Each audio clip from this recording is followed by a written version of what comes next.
Rachel. Hello, Ryan. How are you? Okay, how are you? Feeling weighed down by this damn gravity. You should throw me in a tank of water and then we'll have a real conversation where I sound all evil and awesome at the same time. So, what are we doing, Rachel? Why are we here? Why is there a microphone in front of my face? And why do I have some notes next to me? 'Cause we're doing a podcast. And this particular podcast is originally made for our patrons. Yes, Patreon first, and then main feed, where we're going through something different. Yes, and it is... Is it Star Trek Discovery? No, it's completely new to both of us. New to both of us. I don't trust that notion at all.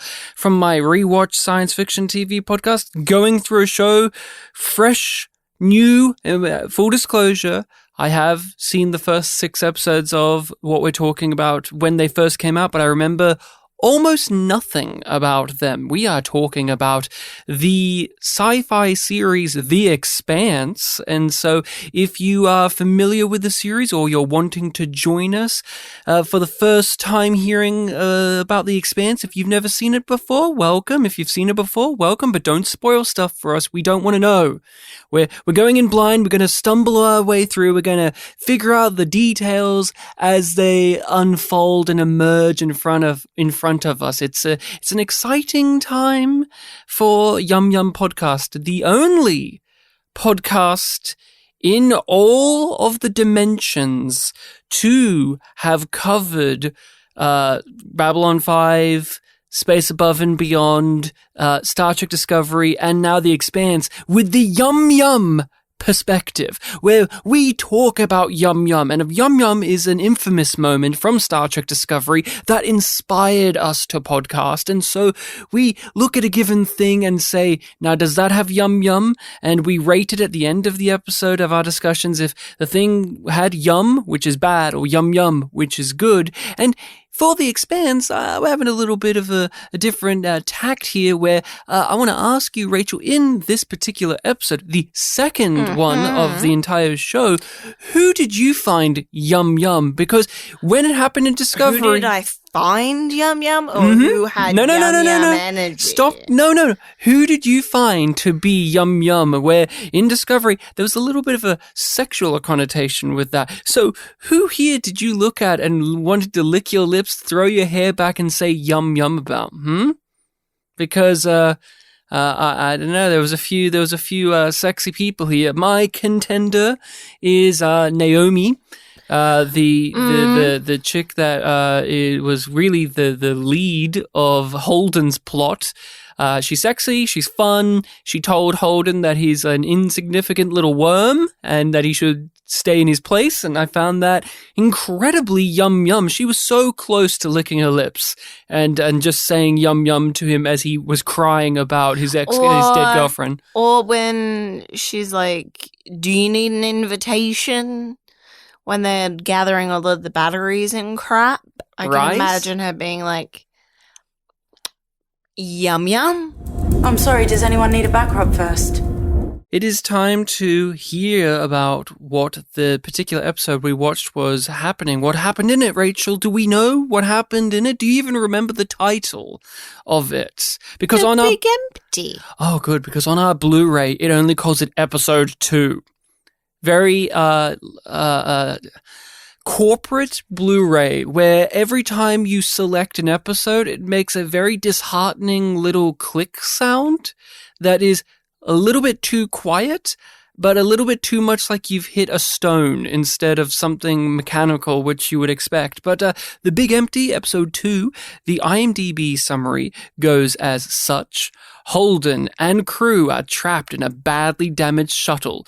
On Ceres, Miller uncovers clues about Julie Mao. On Earth, Christian Avasarala questions a terrorist. I'm hoping I'm getting the name right. I still haven't heard anyone say her last name. That's just me reading it. Avasarala. So, hopefully we'll find out, and hopefully we'll pin it down. As somebody with a complicated last name myself, I know that seeing a name written down and then making them pronounce it can really throw people for a loop. It's Slowinski, people. When you read the description, you may be wondering, whoa, 3 I's in that last name? How do I pronounce them all? Don't stress it. Don't stress it. So, let's hear your thoughts, Rachel. Quickfire thoughts on The Big Empty. What did you think? That's my main one. Just the plot, the themes, okay, and world building. Yeah. I love your quickfire thoughts where it's just little noises. My feelings on it is a solid blue. I'm going to go with colors for mine.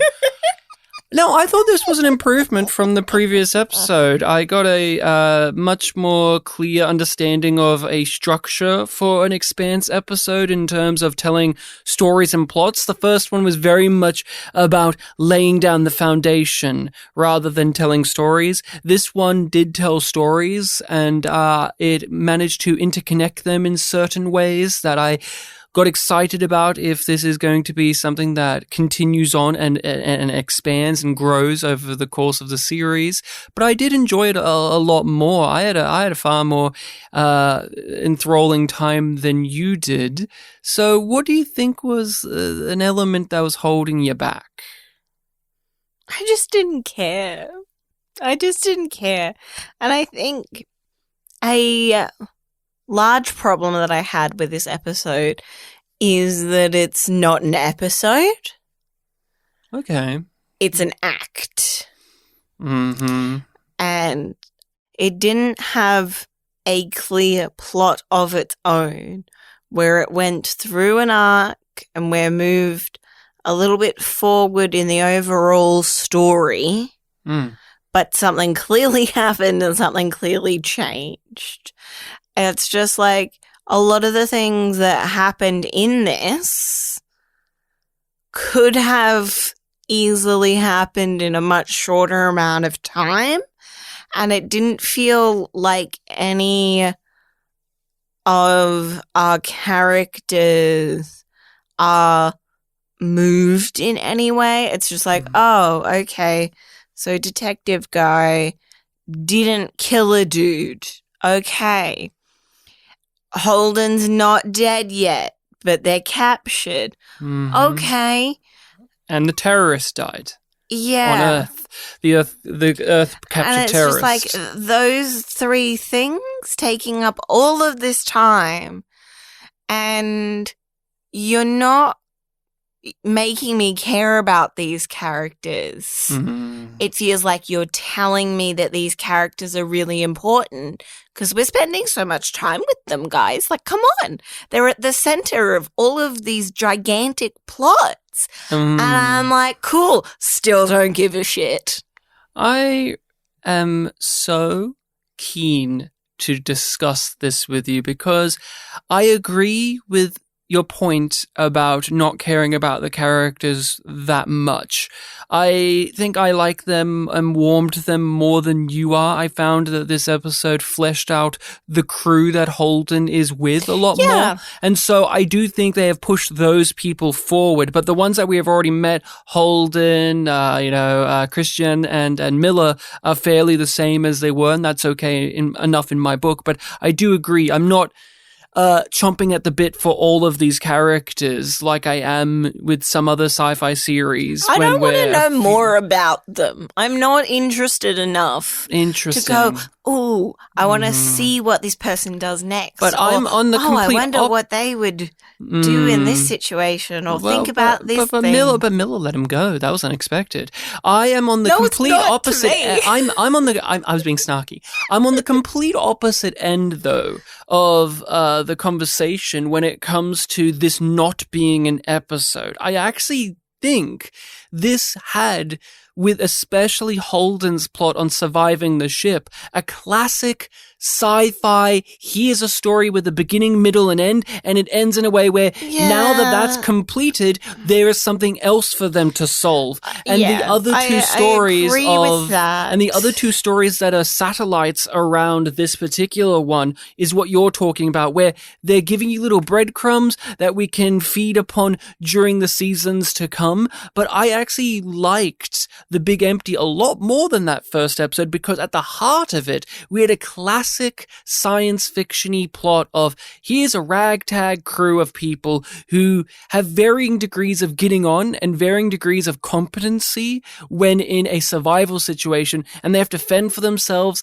and get it all happening before the time runs out, before somebody dies. And I found that to be far more captivating. Now, I want to make this clear. It isn't the most grandiose thing I've ever seen. It's not even the best example of this I have ever seen, but I found it to be far more of an enriching viewing experience than you clearly did, and than I did the previous one. So to me, this is a step in the right direction, but I can tell that you and I have those differing views. You're an Earther.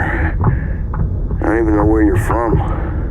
We're gonna be space trash in a few hours. And you wanna start a friendship? You don't think we're gonna make it? What are you doing up here? Naomi told me to, so I am. As far as I'm concerned, she's the cap now.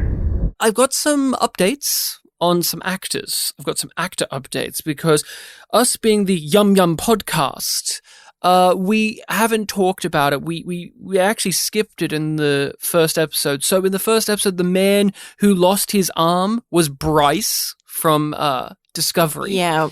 And do you know who the other Discovery actor performer is who's in this show? They were in the first episode and this one. They're not one of the main characters. They're like him, a secondary, like minor player. Wait, in Discovery or in from this? Discovery that's in this. Okay. So, of course, Taka from Discovery is here now. Yeah. But there's this other performer who we have many, many comments about in season 4 of Discovery that is here in The Expanse in these first 2 episodes. Not Wiggy, is it? Nilsson? Wiggy herself is here. Do you know who she is? You may not recognize her because she's not blonde here and doesn't have a big sweaty wig shoved on her head. She's the sex worker that we met when Holden was helping her after she had killed a client in self-defense, probably. Yeah. And this episode, she's the one that meets up with Havelock when he's got the cactus. I saw her and I said, your face looks familiar, but why can't I recognize you? If only you were blonde and I would know that's Nilsson immediately from Discovery. If only they shoved a sweaty wig on her head. I didn't. I only picked it up because of the hint about we had a lot to say about her during season 4. That's the only thing. That hint was good enough. I had to do my due diligence as a podcaster to point to actors that we have seen in previous shows and at least acknowledge that they exist in the show we're covering. And we have so many funny comments about how modern science fiction film, like modern shows in general, film in Canada. Yeah. So you get a lot of these faces that you are now familiar with as these Canadian character actors. And back in the day, back in the 90s, when they would film in LA, you would always see these, wonderful character actors that we always love to see in every single episode of a TNG thing. Like, hey, Ray Wise is here, or William Morgan Shepherd is here, or so on and so forth. Now we have all of these Canadian people, and I just, it's exciting to me that I'm getting to look at them and go, oh, I have seen you in this, and this. It's cool. It's like whenever something is filmed here in Australia and you go, yeah, you can tell because I got that actor, and that one's from Home and Away, and that one's from Neighbours. I get a thrill out of that. We're still in the early days of living in the universe of this series, so I think it is good to just quickly go over some of the world building and pieces of tech and culture that we're picking up and things that we liked or didn't like. So for you, what were some of those elements that leapt out to you here in The Big Empty, or things that were expanded upon more that you got your interest? I guess the fact that the lady on Earth is accountable to no one somehow.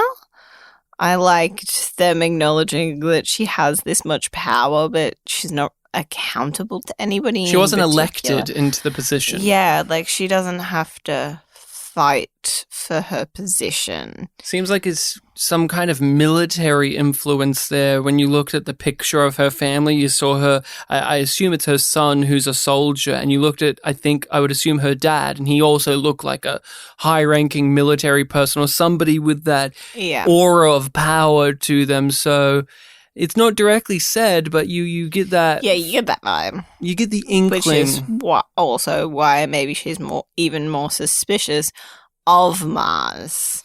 And she has, for someone who's a cushy politician, this is actually a great juxtaposition between her and her boss, the guy who's Tarka from Discovery. He's clearly a politician, but she's someone who has a military background or some kind of worldview that looks at things from that perspective. And so them having a conversation together kind of underlines that without actually saying it explicitly. Just her attitude gives us enough where we can pick those things up. Anything else when it comes to the world building or things that they're filling in, tech, lingo, culture? I liked getting to see the tank because they referred to it last episode, but actually getting to see it in action. I even forgot that they mentioned the tank, but it answered a question that I had, which is when they brought him out in the previous one, he was like fully wet, and I didn't understand why that was. I thought maybe they were waterboarding him or some other forms of torture, but see, my brain just understood that it was a water tank. I initially, see, that's the thing. I didn't connect those dots because there was just so much information being thrown at me in that first episode that not everything's going to immediately soak into my brain. But that's why we're here. We're looking at it and going, okay, they've shown me the tank, and then I can look back and go, oh, yes, of course, it adds up. Yes.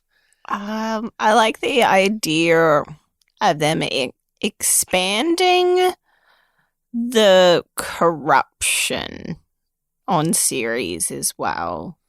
Yeah, it goes from the top to the bottom. Yeah, we've got crime gangs. Yeah, and like the way that they let the organized crime gangs do their thing. There's an understanding in a certain way. And then the fact that they're pissed that these people have given up and fucked off, and now these dumbasses are taking over and fucking shit up because they don't know the rules. I really appreciated how physical and almost analog the technology is. Buttons and levers and things that are tactile. I am so sick and tired, and it's a personal pet peeve of mine in science fiction, of the hologram screens. Doors in this episode, right? I'm sick. You got excited by doors. Look, I've got a whole monologue I can give you about the doors, and I love the doors, but what I'm saying is I am sick and fucking tired of watching these sci-fi shows where you see an actor wiggling their hands in the air over some CGI hologram insert nonsense. It always takes me out. That's just one of those science fiction things that I don't believe in. I see that, and I just don't see the practicality of it. And here they're really tactile. There's knobs, there's buttons, there's levers, there's things that people are holding, and they're real props. They're real things. And I just get a real, I'm salivating over that because it's also an element of set design and just props that make me want to live in the world. Like, I want to own their little phones. Like, I want to own that piece of furniture that they have, or like this thing. But when you get too CG heavy and hologrammy stuff, I just disconnect from that so easily. I did get an absolute. I yelled and screamed about the doors happening because there's this moment where Miller's on the case. He's going to Julie Mao's apartment, and there's a typical science fiction door. It looks like a typical sci-fi door, and I wholeheartedly expected it to do the sci-fi thing of it slides open and closed. Because it looked like that, and he had to open it with his phone thing, and he was hacking it, and there was electronic locks and everything. But then it just opened like a normal door does, like a normal house door that I own, where it just swings on hinges. And I absolutely was screaming with joy at that, because I always think about with these futuristic sliding doors in homes, how annoying it would be to have them jam on you, and just all the inconveniences that would follow from a mechanical door that slides. Remember how annoying it was at our last house when the bathroom door got jammed? Yes. Now, I can't imagine that with one of these doors. Yeah, and so the typical sci-fi doors. Typical sci-fi doors, but they had their own version of futuristic doors that I can see being an evolution, and probably doors that people have in real life right now. Yeah, like those kind of locks are not that far off some of the stuff that you can get. Replay my last messages. My last messages. I've tried to give you the best of all worlds, and you choose to live like some filthy handmaid among the riffraff of the solar system. I gravitated towards the Holden plot in this one as well because of the use of language, the colloquialisms, the slang that the crew was using with one another, where it wasn't drawing attention to itself. It was drawing it enough, but not in a way where noteworthy. I either got annoyed by it, noticed it to an aggressive degree, or rolled my eyes. This isn't using the Battlestar Galactica or Farscape thing where they've just got made up swears in there. No frag here. No frag, no frack, no frel. But they are terms that have just degrees of separation from where we are now, where the guy says, "What are you, out of the tree?" Yeah. And it's like, I know what he's saying by that. It's just how I would say it is different. Like, the essence of what is sentiment. You get the sentiment, but it is just washed away from where we are. And I think that lines up with just how a lot of slang and lingo goes in time. Like, how many slang terms did we use when we were like 12 that have now evolved into something different? Yet we can look at that lingo they use now and go, oh yes, I used to say it, but like this. Yeah.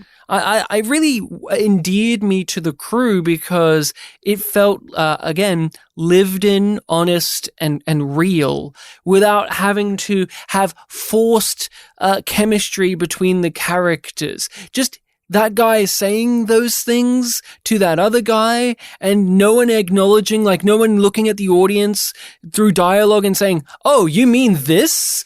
That's why I get annoyed with the Miller plot. Or them using outdated, content in the story. Or them using our version of it and then saying their version of it.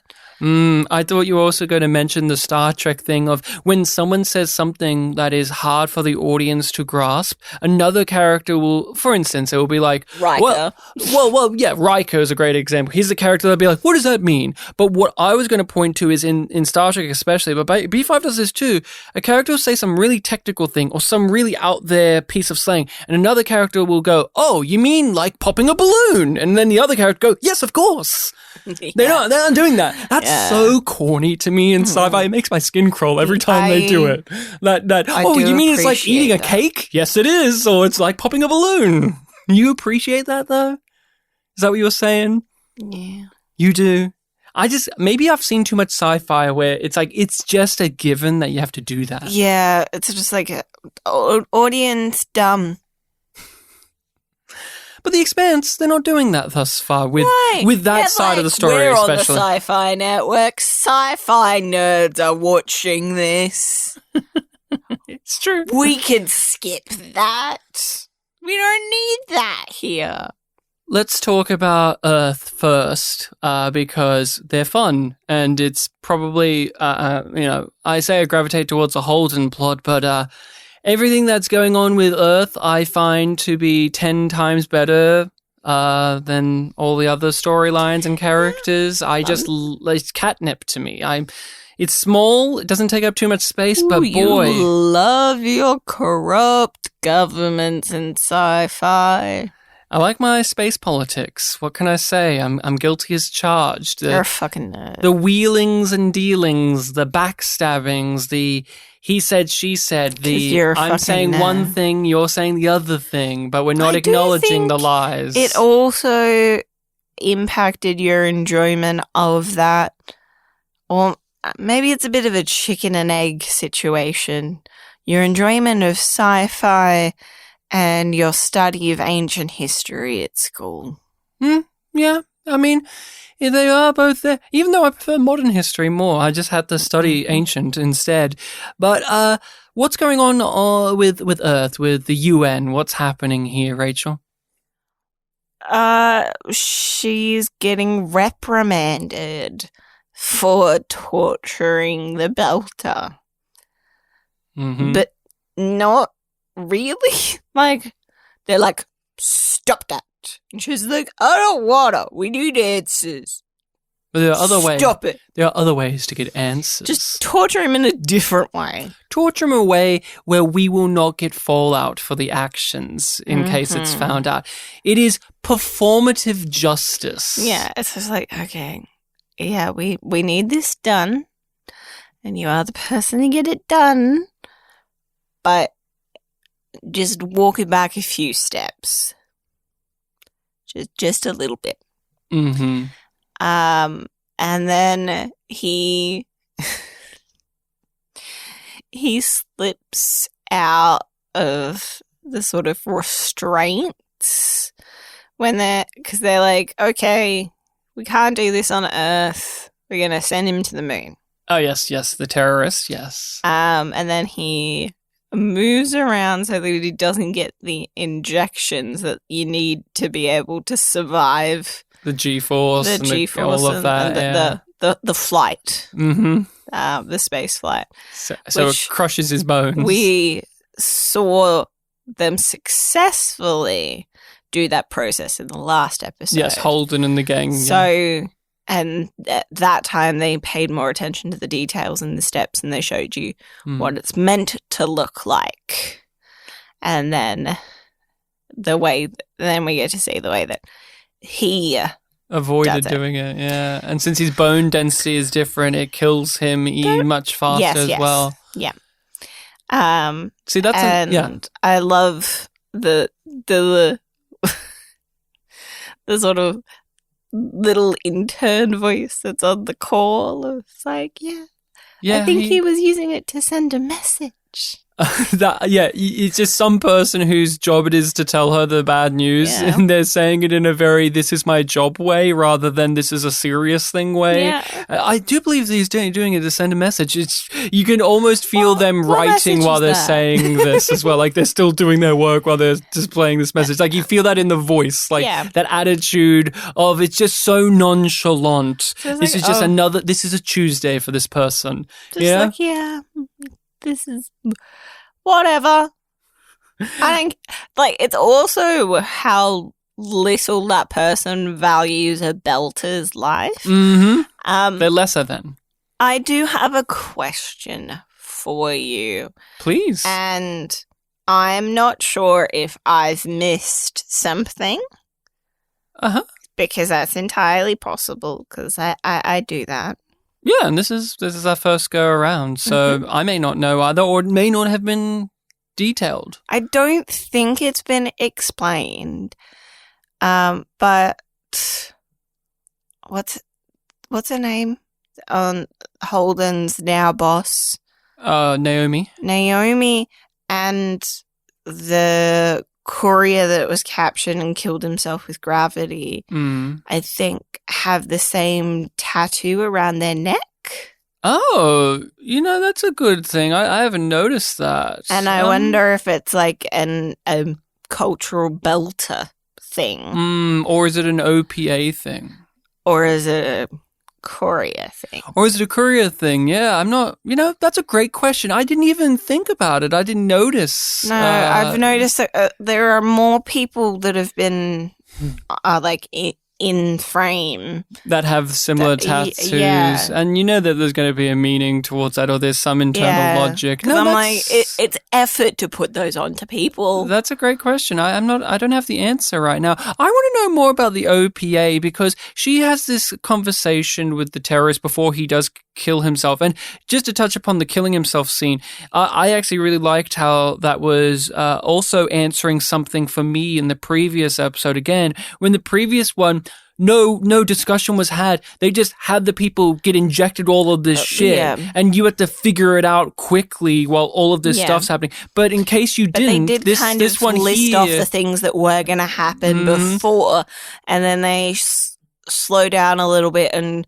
have key shots of each of the bits of the process. The point is, in this episode, we get to see why they were doing that because this is what could happen, and I appreciate that follow through and making it its own little storyline that is a conclusion as well for what was going on with that section on Earth. But I want to know more about the OPA. We haven't been told too much. What I get from them is they are an organization of freedom fighters, it seems. People who are at least wanting to stir up a conflict, people who are wanting to rattle the sabers and start a war so that things can get going. I'm getting at least like IRA vibes from them. That's the inclination that I'm getting, but I don't know exactly where they're located, what their ideology is, but from just the little things that Christian said and he said in reply to those gave me that sensation. But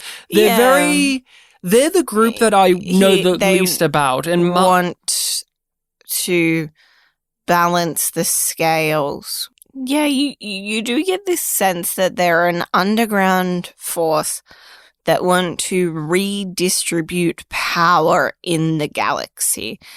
He has such, I guess, sort of vitriol when he's saying, I can't even survive on the planet that my great-grandmother's from.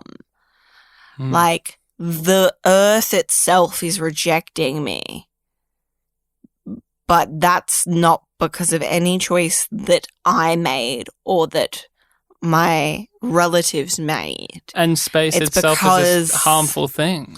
Of people like you that reinforce this power balance of Earth is the haves. Mars is this military sort of dictatorship from what we've been exposed to, and then the Belters are the have-nots.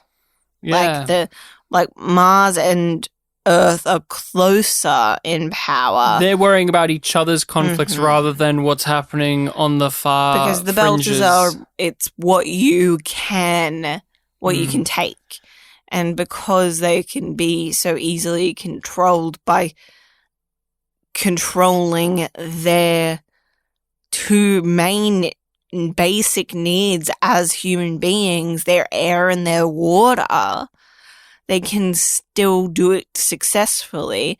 And the people on Earth are so far removed from it that they don't care, or they don't think that they can change it, or maybe they end up doing something else, or they join the OPA. You talk to me through a piece of glass. You see my body, which can no longer survive on the very planet that bore my great-grandmother. Earth has created a race of exiles out in space who have no homes to return to. Should all this go unanswered? I don't mean to make you afraid, madam. Have I given you the impression that I'm afraid? Why I really like the UN-centered story, and it's not just because this character that we're following is a certain type that I like. It's not just that. I really think that this is the most subtle and smart story in the series at the moment, because they trust the audience to pick up the pieces and play with them and make them into something of their own. So we have a lot of visual storytelling in scenes that give us more, such as the thing I remember in this episode is not these CGI spinning things or Miller on the case. It's Christian and I'm going to keep calling him Taka because I've forgotten his name. In that auditorium, and they're talking to one another. They're not facing each other. But even though he's higher, I love that blocking.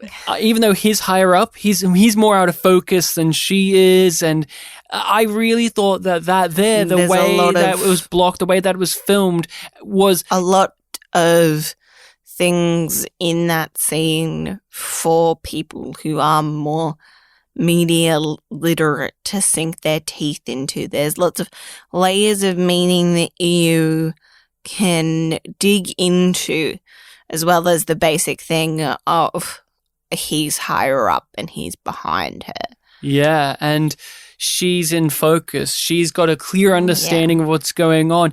The direction there, it's a lot of tools at work. The absolute trust in the script to allow for visuals to amplify the messages being conveyed makes it far more of an experience I want to be living in with the show, because it isn't hitting me in the face. It isn't pandering to me. It isn't talking down to me. It's so nice because she's talking about how clearly there's a Cold War on, and the Cold War is now over because of people like this terrorist, because of what Mars is getting up to, and perhaps what we're getting up to as well. We're maybe sticking our head in the sand and believing that it isn't happening because we want to live in a world where there is no fighting, because that's paperwork. Like, that's how he looks at it, is this is a headache, this is a nuisance. If there is a conflict, it means that there'll have to be all of this unneeded work ahead of us, and she is not as foolish as that. When we go back to her and she's in her house, this gorgeous abode that she lives in, and she's just sitting there getting the news about how the terrorist killed himself, she's not shocked. She's not surprised. She's more understanding of, yes, of course. Of course, that's what would go on. And it's just a byproduct of the, not just incompetency of Earth, but it's just a byproduct of, that one guy is sending out a message, and sending out a message may be what undermines everything if the UN don't actually start taking things seriously, because the Tark guy, he does think of him like maybe he is just a one-off guy. Maybe he isn't that important. Maybe he doesn't know any better, but she doesn't see it that way. She sees it as, you are carrying this important weapon, these important parts. You are trusted to do that. That must mean Grail. That must mean you have an understanding of what's going on. You must know some part of the agenda that the OPA is enforcing here. And really great. And like I pointed out, there's just shots of her house, shots of like her outfit, that actress's face, her body language with the other actors that she's off against. She's like eating food while she's interrogating the guy. Like she's like nibbling on something. All of these things were so like illuminating to me. Yeah. They gave me so much. The mise en scene, baby. The mise en scene. Now, when it came to the UN stuff, I know that I have a big draw to it, but like, what do you think of it thus far? Like, and like anything in it, in this part of the show that you're keeping an eye on, that's at least No, I have also been appreciating the layers of meaning and attention to detail. And not in a way where it's just like, the set decorator really loves their job. And they got to go to IKEA. But, they've thought about this, and everybody on the whole crew seems to be bringing each other up. So we've got the all of these different layers from all of these different departments working together to create a sense of this is the world, and also this is how the world reflects our current situation and is echoing back to those things within the show itself. Yeah, it really is hitting the nail on the head. They're doing a marvelous job with this side of the story here. But I still don't give a shit. You don't give a shit about the UN? I don't give a shit. Because I find that I have to care about a person first. It's just like, she feels untouchable. She feels like she's going to be in the show no matter what. So it doesn't matter what she does. But she does have higher-ups that are keeping her in check. And she does have some responsibility and accountability, and hopefully there'll be some growth there. But it's like, I don't care what happens to her. I'm interested enough that I want to find out, but I don't care what happens to her yet. And it's the same with all of the other characters. Like, I'm like, oh, he didn't get to wash his hair. Oh, no. Well, Miller's a like, whole other thing. It's just like, oh, yeah, like I do kind of care that there are those water restrictions, and it is unfair, and that him using her water rations is just a very minor infraction compared to breaking and entering, but it feels like another step of moral reprehensibility. But he has the authority. He has the authority. He has a badge. When it comes to the UN, when it comes to Christian, what I get excited about with her is you mention it. She has this untouchable feel. She's very, very clearly defined, but it means you can think about what is in store for the character and how do we get there, and if it does happen. So I think about, okay, so what does she look like when everything is falling out of her grasp? Like when what the sand is going through her authority, or when her authority is failing. And on the other side, what happens when she gains ultimate power? What does that look like, and what does that do to the rest of the galaxy? What does that do to the rest of the stories if she is given like ultimate authority over everything? As Tarko points out, I do hope that we get to the point where we don't call him Tarko anymore. Well, but I'm going to keep calling him Tarko. That's not today. When he's like, you're 2 heartbeats away from like being in charge of Earth. And the moon. And the moon. Earth and Luna. The moon's a little prison up there where they torture people. Isn't that nice? Your belter will like gravity on Luna better.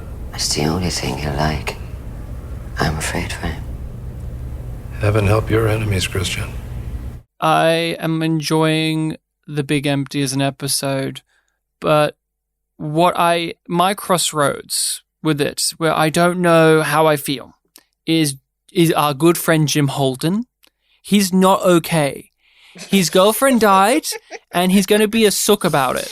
Yeah. And he's going to be angsty, and he's going to be irrational. And this is perhaps have a death wish. And have a death wish, and be a shitty leader. And why I'm at a crossroads... Well, you don't want that responsibility. Why I'm on the crossroads is I fully understand this choice for a character. I fully understand that this is a viable option for a protagonist, and it wasn't poorly executed. It made sense. It lined up. The acting was very good. The dramatic stakes that were brought from it were relevant to the themes of the episode, and it helped flesh out his crew of characters. But the other thing is why I'm at the crossroads is I also don't want it. Like, there's no articulate reason. I don't have any, further things to deepen that, other than, but I just don't want it. It's a classic, thanks, don't want it. No, thank you. No, thank you.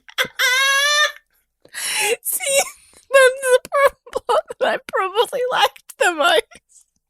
No, it's well written, it's well realized, but it's just there's a part of me that's watching him bitch and moan, and that's what I'm saying. I'm saying bitch and moan because I don't want it. Like maybe I'm just tired of having protagonist man character who's like my girlfriend, dead or not with me, defines me being a shitty dude. Yeah, like we just did with Space Above and Beyond. Classic.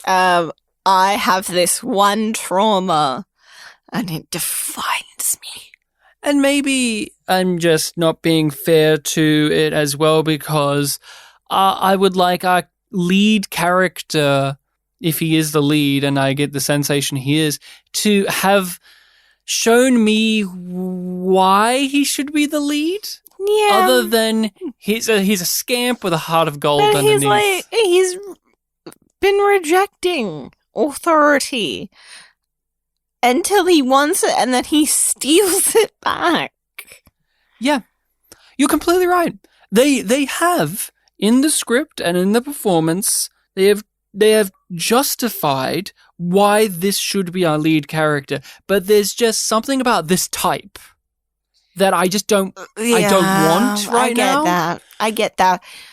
I think I'm hopeful for Holden after hating West so much. West from Space Above and Beyond.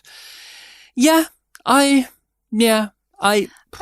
think that the recency of that experience has made me not as apprehensive about Holden. Though I am like, you give main character vibes, but you aren't serving main character. You know what I mean? What it is, at least what I can pinpoint is he himself is not that compelling of a character, but what he does is he brings out the elements of the other characters he interacts with by being the unifying fuckhead for all of them. Yeah. Like, all of them find him to be annoying. All of them don't like him. All of them find him to be someone that's compromising the mission. And so him doing that helps us understand the rest of the crew. But there's an unfortunate thing there of it also makes me agree with the rest of the crew. And it makes me say, why can't Naomi be the main character? I feel like that's a nice point to bring up, something that I was thinking and feeling during this episode. As I said, like, I kind of liked the adventure of, basically spacing themselves and trying to get the message out. I didn't like the part when they realized that they sent the distress call to the people that they had attacked them. I was like, eh. Well, it was more that he didn't even care, but they had jammed it anyway. Like, the ship, they knew that Mars ship was coming for them, and Holden, being a dickhead, was like, I'll send out a message to the galaxy and somebody will get it. It's like, well, you waited too long for that, buddy. They're jamming us. It doesn't matter. No, they were in range. Doesn't matter. But there was that dude who Holden was like, oh, you're fucking that chick, right? I remember nobody's name. I do, actually. I do. That's a my bad thing. That's not necessarily the show's fault. But he keeps on being like, can we just kill him? Yeah, can we just kill him? But like, I like really, Amos. can we just kill him now? Yeah. And I kept on being like, I kind of wish that you would. I love Amos. I kind of wish He's that great. you would, because I would love to see that sort of thing done in a show like this. Where they just kill the main character in the second episode, and then you're like, yeah, like, I guess he wasn't the main at the character. start of every Scream film, or more in the vein of Psycho. Like, you get a solid chunk and you think that they're going to be the main character, and then they get killed off. Yeah, the Game of Thrones approach, definitely, right? Where you start the first season where you think this is going to be the main character and then they're taken out. I understand. No, I just want to make it known. I really did like the Holden story, like them surviving on the ship. I liked it. It's just that character type isn't my jam right now. He has room to grow, but whenever he was doing something in the actual storyline itself, I crossed my arms and went, okay, buddy, can we go back to Alex? Can we go back to Amos, Naomi, or the Doctor who, he has a weird name. Is it like Shed? Well, I think they called him Shed, something like that. But I was really liking those guys and the ship survival stuff. Now, do you have what do you think about survival storylines in general, like movies where like Castaway or episodes of say TNG like Disaster, where it is about, oh no, this thing's happening and I have to gather the resources together and survive the elements. I like those stories in video games where I get to be the person trying to survive. I don't tend to seek out those things in other forms of media, though.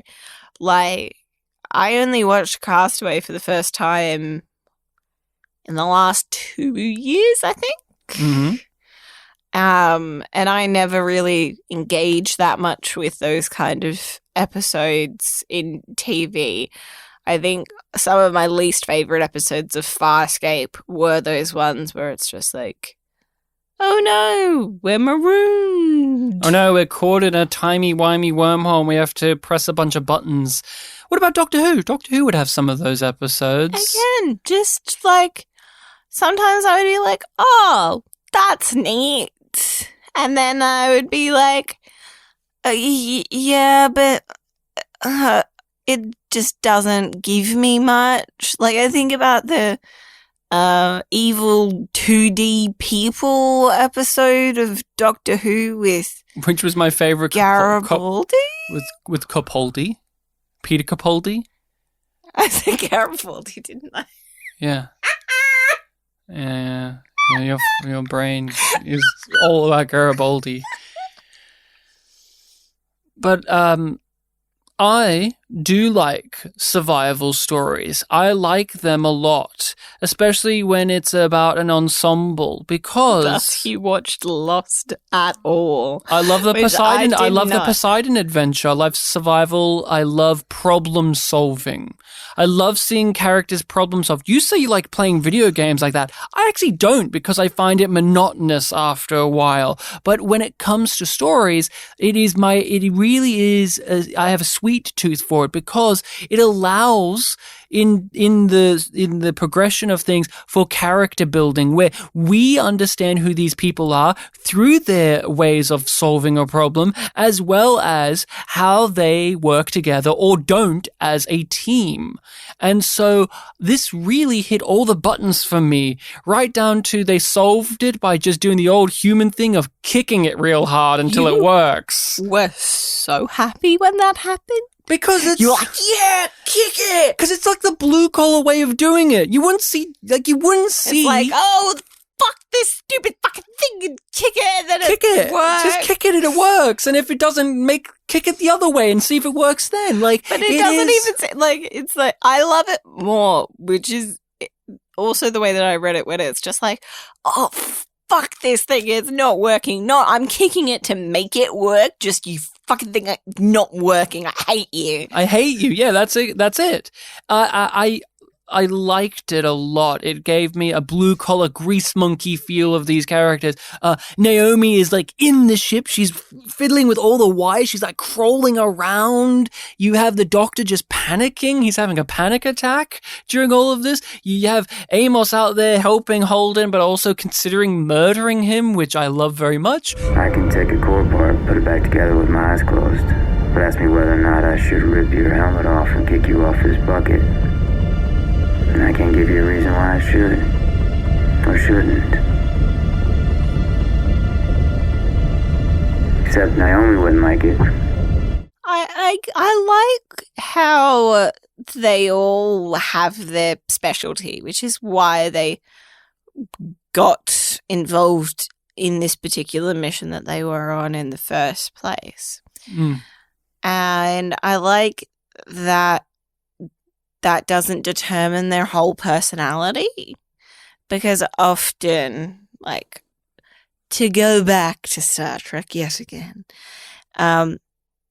often the people within certain departments are full of cliches of, like, oh, he's an engineer, so he thinks and acts like this. Or he's in security, so he thinks and acts like this. They're the doctor, so they're like this all the time, yeah. But they do a mix of having those things, and some of them are a little bit like on a twist on the typical things, like how the doctor is the medic. Is very pissed off to be there, and he's the one that's probably the most like, we're gonna die. We're gonna die. I really love the Doctor because he was also too in his own head to be able to do the Doctor role without having someone bark at him, without having someone to grab him and shake him by the shoulders and say, hey, this person over here is suffering, go do your fucking job, dumbass. Or he was too, like, addled to even do it for himself. I thought that was great to talk about that subversion of tropes. Now, Alex is the pilot guy, the guy with the headphones and the beanie.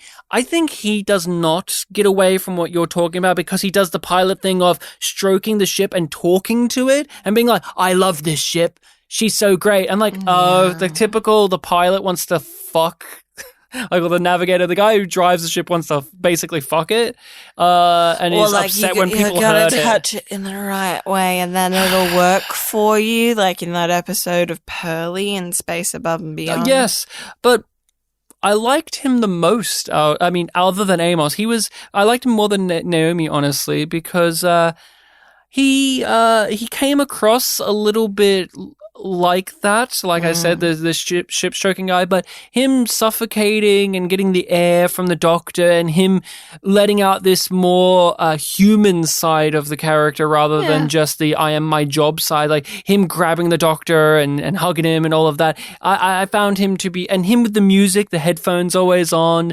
I found him to be, and the actor is very charismatic. He's one of those guys where I can already tell, and I hand on heart, I just hope that this happens, that the writers give him more of a chance on the screen. I hope that this isn't a character that stays to the side and withers there, because you, like with Christian, you don't have to spend too much time with that performer to understand that they're easily one of the best in the show already. Like, I would rather be the main character, honestly. Like, and that's no offense to the guy who is playing Holden. He's doing a good job, but this guy just has a certain presence that just makes me want to hang out with him a lot more.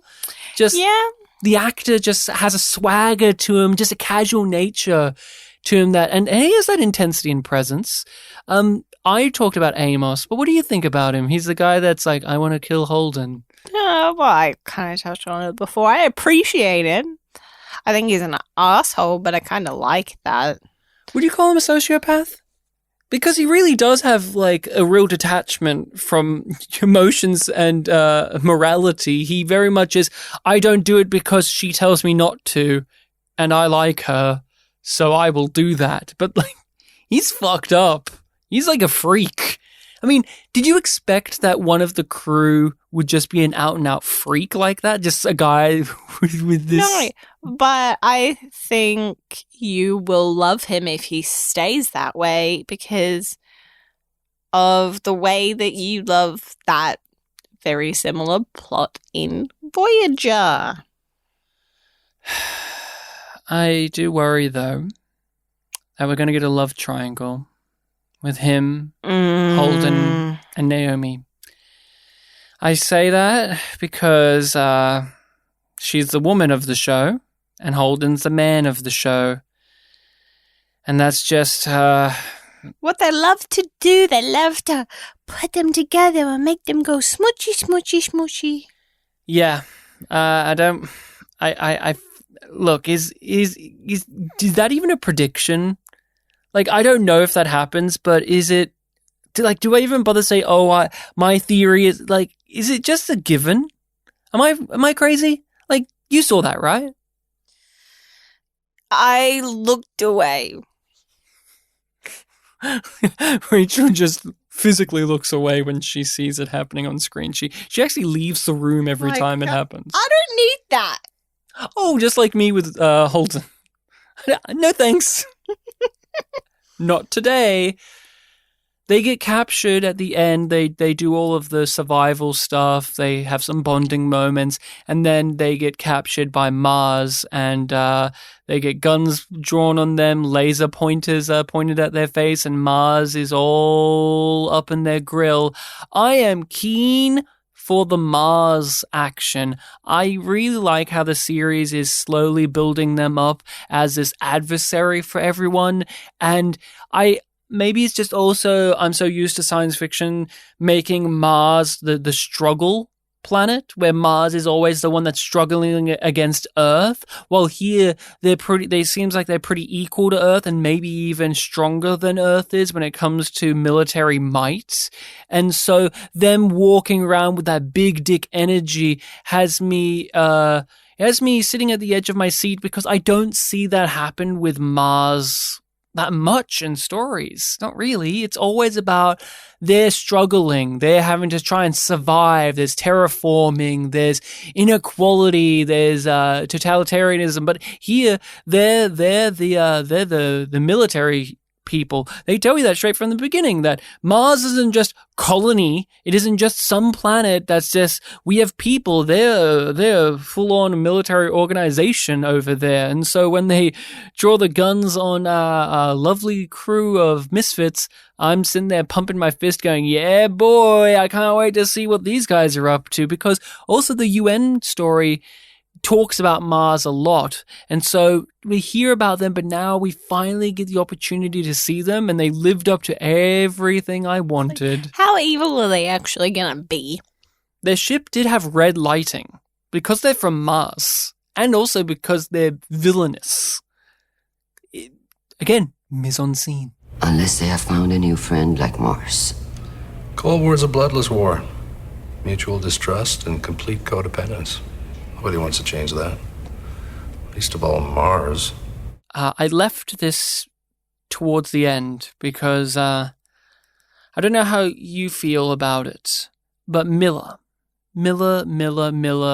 on the series station having to further investigate the Julie Mauer case, and him and Havelock get embroiled in some wacky local crime shenanigans. Well, it's the on the books investigation for the episode, because the Julie stuff is his off the books contract kidnapping. Mm-hmm.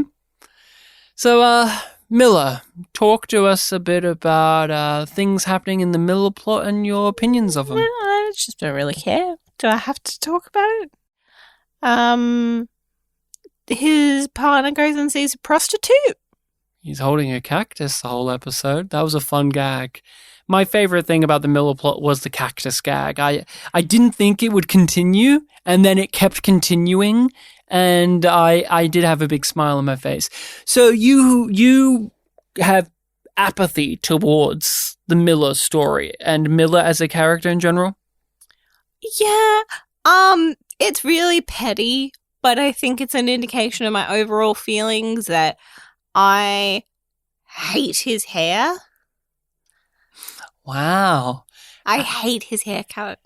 Like it's a undercut. Yeah. Yeah, well, okay. Yeah, I have no opinions on and his I hair. don't like his outfits. I don't like the hat. Like, whenever I physically see him on screen, I'm like, no, thank you. So he's your Holden, where it's like, I understand the type, I understand what they're doing with it, but no thank you. Look, I think that the characterization of Miller is actually good. I like it. I think Thomas Jane is acting the shit out of it. He's charming. Yeah. He's nonchalant. Working it. What my issue is with the Miller story, other than the case itself is, and I imagine it may lead somewhere, important, but just in terms of sitting down for 45 minutes and cutting to this, it's boring as shit. Okay? His case, like the on the books case that takes up a lot of time, didn't care. Didn't really want to see it. Oh no! Oh no, the grass is yellowed! The grass is yellow! He uses a little drone again. I just didn't care. Havelock, I find to be an embarrassing character. I think he's poorly written, poorly realized. It's an overstatement to say that he's a character. He is a guy that stands there and says obvious lines. Things that we already could pick up on our own. It's the inverse of what's happening on Earth. Earth stuff, yeah. And that is my biggest critique of Miller's plot, and I'm going to say of The Expanse right now, because this happens in Holden's story as well, but way more. It's almost like Miller's plot is the writers are struggling the most, where they have no subtlety in themes. They just keep hitting us over the head with the themes and the messages. But Ryan, did you know that inequality's bad? I don't know what it is because, I know what inequality is. I don't know. I don't know why they are dropping the ball when it comes to this side of it, when they aren't when it comes to the UN, and they're not really dropping it too heavily in the Holden plot. Like with Holden's side of it, like that story, it's in the realm of that's acceptable for exposition's sake. But here, I mean, I was getting angry watching the Miller plot because I felt like they were treating me like I was a fool. I was too stupid to understand. Am I being irrational here? Did you feel any of this? How did you feel about that side of the story and how they were telling us information and themes? Was it as pandering or as on the nose as I'm making it out, or did you not feel that at all? Oh yeah, I just got fed up with it and I stopped paying close attention because I was like, oh well, they're just gonna tell me at least 3 times the things that I need to know that are really important. So I can kind of check out when this stuff's on screen because they're gonna over-explain it.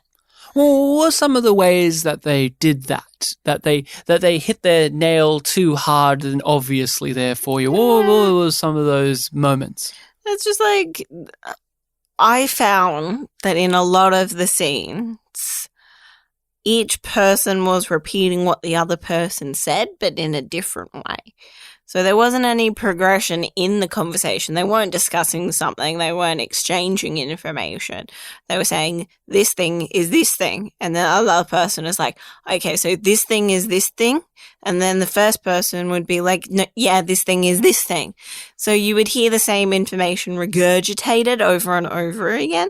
Like when they're explaining the idea that somebody's stealing the water, it's like they all are explaining that somebody's stealing the water and it's having this effect on the gardens. Yes. And that this is bad. And it's happening because... And they're doing it over and over and over and over again. And it's happening because of these water rations. And we got told about the water rations like 50 times. And we get told because the Canterbury hasn't made it back, it means now people are dying. And we get that explained and explained and explained. And one of the things that I got it, but they just couldn't get over it, which is all of this water rationing's happening, this inequality, the higher ups, the lower ups, literally these people with the well-to-do stuff are higher up on the station than the people who don't, they're lower down. And yes, okay, that's not bad in itself, but okay, it's on the nose. It's in my nostril now. I get it. I can smell it. But what I really could not forgive was them just having Miller walking around being devil may care and doesn't like he has such little regard for that water rationing situation where we start out the episode and he's having shower, just wasting all of this water. Then it gets taken away from him and he's like, huh. And then when he goes on the case, he's pouring a glass of water so aggressively that it spills out of the glass. He only takes a sip and then pours it back in the jug. There's many, many, many moments like that throughout this story where they're just keep on showing, like you mentioned, he has a shower at Julie Mao's house so he can finish his shower because he just needs to waste water. And I got it. But they kept revisiting that in the episode so often to the point where in the final scene, he's drenched in water because he's having a fight with the guy and then he lets the guy go. But okay, I'm making a big deal out of that. And I could see why people would argue it's a good thing. Like, here are all of these reasons why it works. It's going back to visual storytelling because he's not vocally saying anything. And it's not really giving us an explanation of why he is so, disregarding of it. But in so doing, it's telling us a bit about his character. Okay. I can see the argument. I can see the purpose. That doesn't mean I like the execution. What I cannot see the purpose of is Havelock explaining things out loud, like when the guy was let go, when Miller let that guy go and let him run free. Miller did the thing where he explained why he did it, and we, the audience, can nod along going, yeah, okay. But then Havelock, I guess as a comedic beat, was just, well, I didn't expect that. That was totally out of nowhere. I had an idea of what your character was like, Miller, but then you proved me wrong. Wacky, that.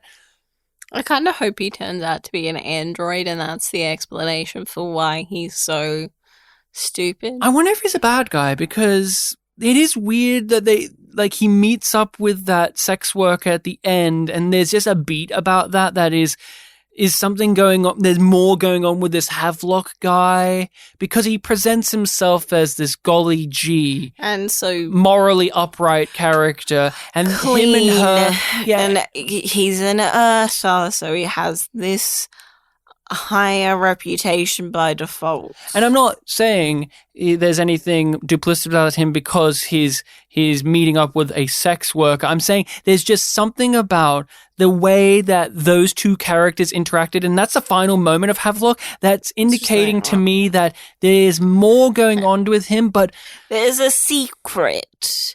It felt like they would have shown it differently if he was going to her in her capacity as a sex worker. Schooling me on gangsters, Kay? Yeah. Dirtbag school's in session. Listen, you can pick all the pockets you want.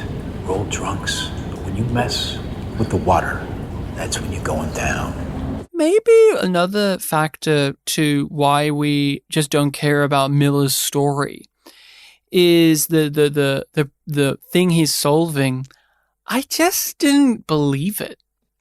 Weirdly, like there's this case he's on and it's so, I don't know, so by the numbers, after school special level crime. If this was a crime being solved by a teenager who's wanting to be a detective, then maybe, like, oh no, somebody's stealing water from the water fountain. Who is it? Then maybe I would care. If this was a cartoon where we're following like an 8-year-old in a trench coat and he finds out that it's a school principal who's doing it, then maybe I would be endeared to this. But I just, in the stakes of this series where when he's investigating the Julie Mao stuff, I actually like that. I love what they're doing with his investigations of Julie Mao. I actually thought that was really wonderful. When we saw the messages from her father, the scar on her chin, which I noticed as soon as I saw her, I went, I wonder if that's an actual scar on that actress or if it's a part of the character. And then later on, he was asking the same thing of basically like, what's a scar about? Why is it here? What's its meaning? I thought that was competent, and not just competent, but again, trusting in us, the audience, to have these pieces and put them together for ourselves, and then eventually the characters put them together and we join in on that journey with them. But when you have the other plot about the guy stealing water, I don't know, it just felt so kidsy to me. And I joked about it in our previous discussion, but I'm not saying it ironically anymore. But this reminds me of the film Tank Girl, where that was an overt comedy where it was a joke that the villainous group that had all the water and had power was called Water and Power. Here, I just kept thinking about Tank Girl. I just kept thinking about Tank Girl the entire time. Now, what did you think about the handling of Julie Mao? Because she is that thing that is going to keep propelling the plot forward.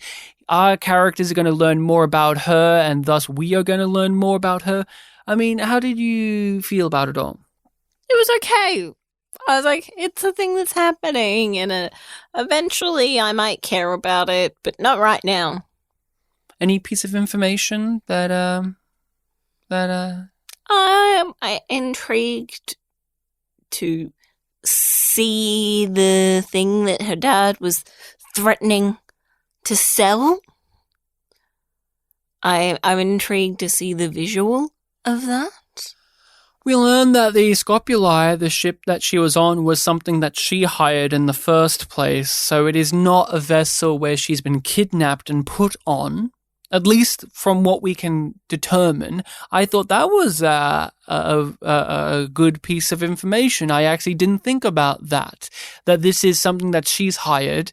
And so it does make me want to know what went wrong on the Scopuli and if she's even still on it when we first saw her. I really don't know, but I thought that was a great piece. What do you think she's up to? What do you think's happening with Julie Mao? Do you have any theories on that? Do you have any inclinations, or even just her character? Because OPA, maybe? Yeah, that's my guess. Yeah, I don't know. I'm not too sure what her plan is, and if it's a genuine one, because this show is very much making it a case of she's a rich girl who's lashing out at her daddy.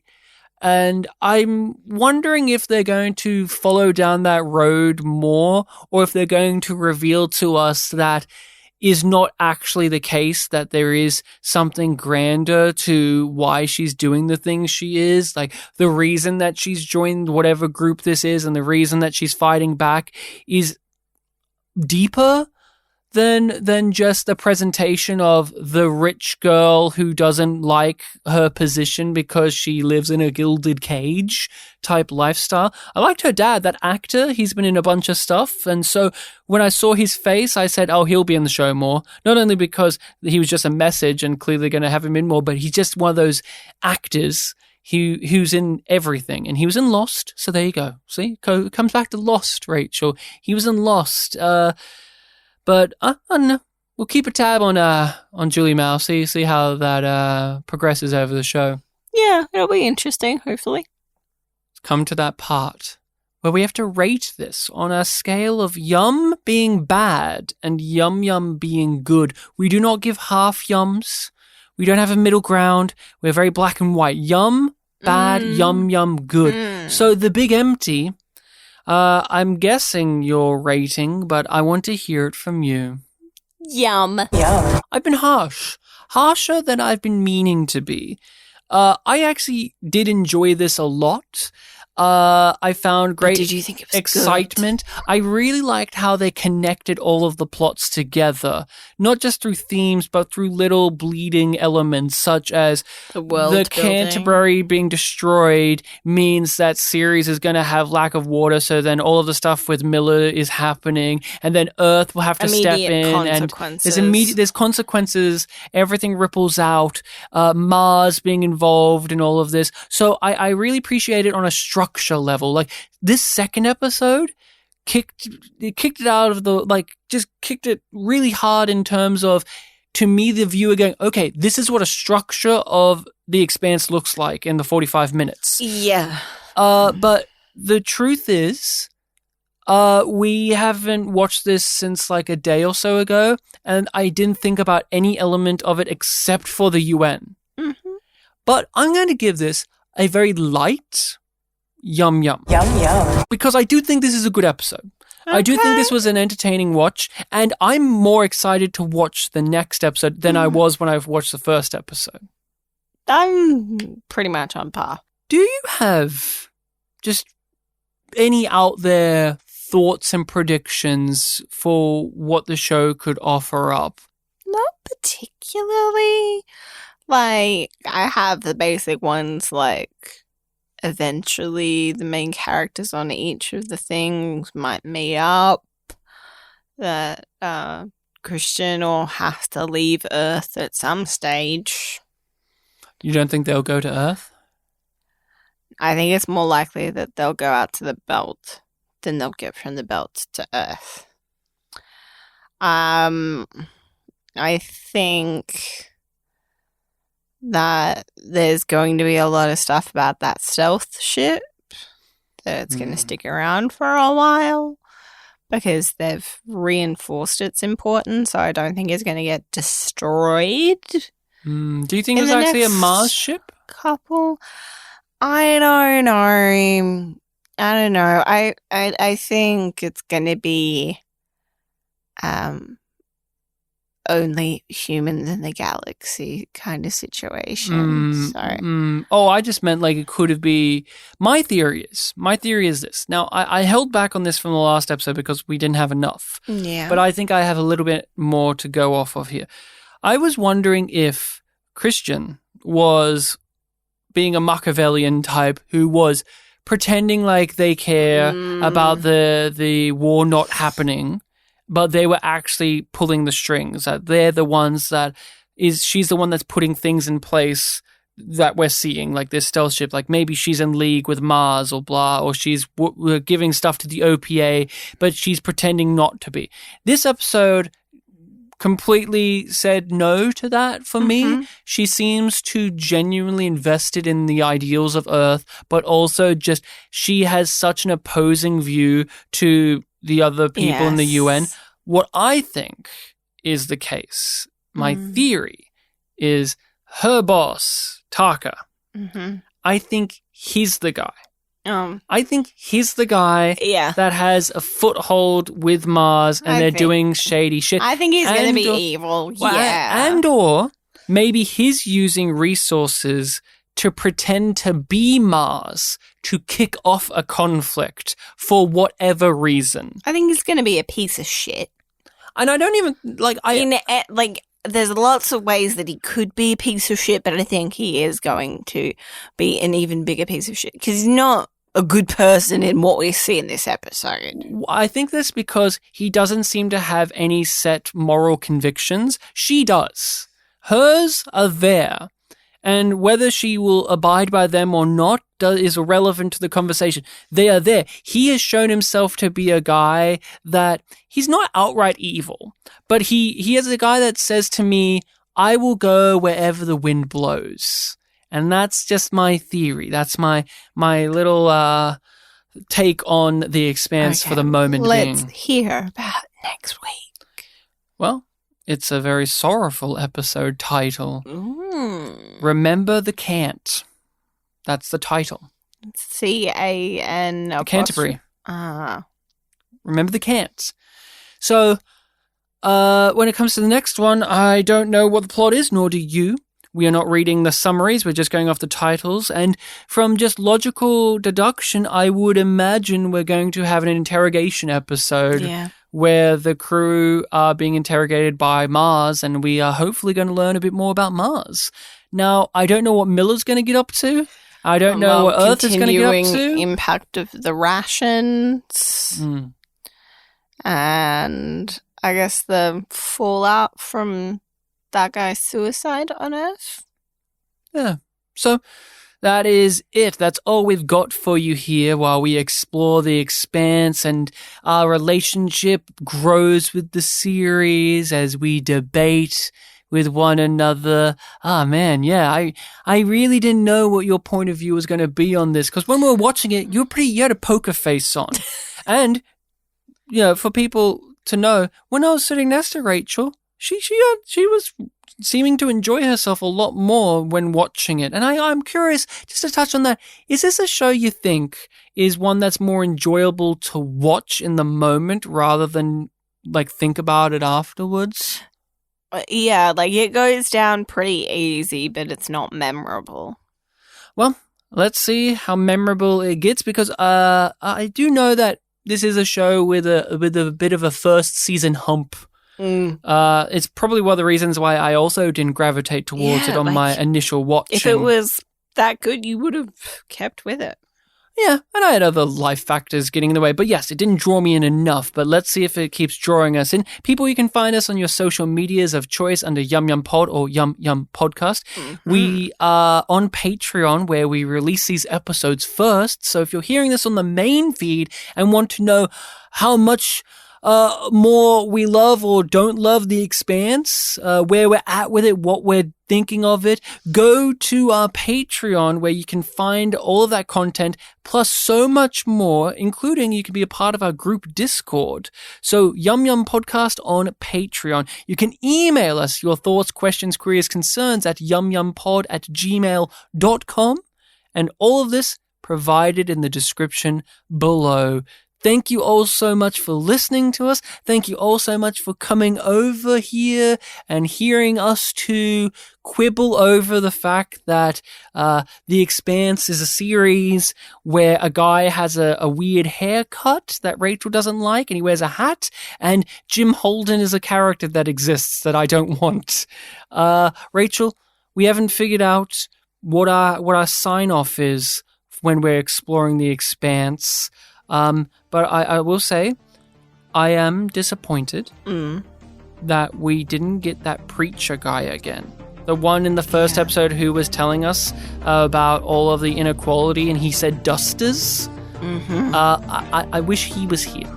He had some insults too, like Walla Walla or something. Yeah. I wish he was back. That's just my final statement. I miss that guy. See you then. Well, voila.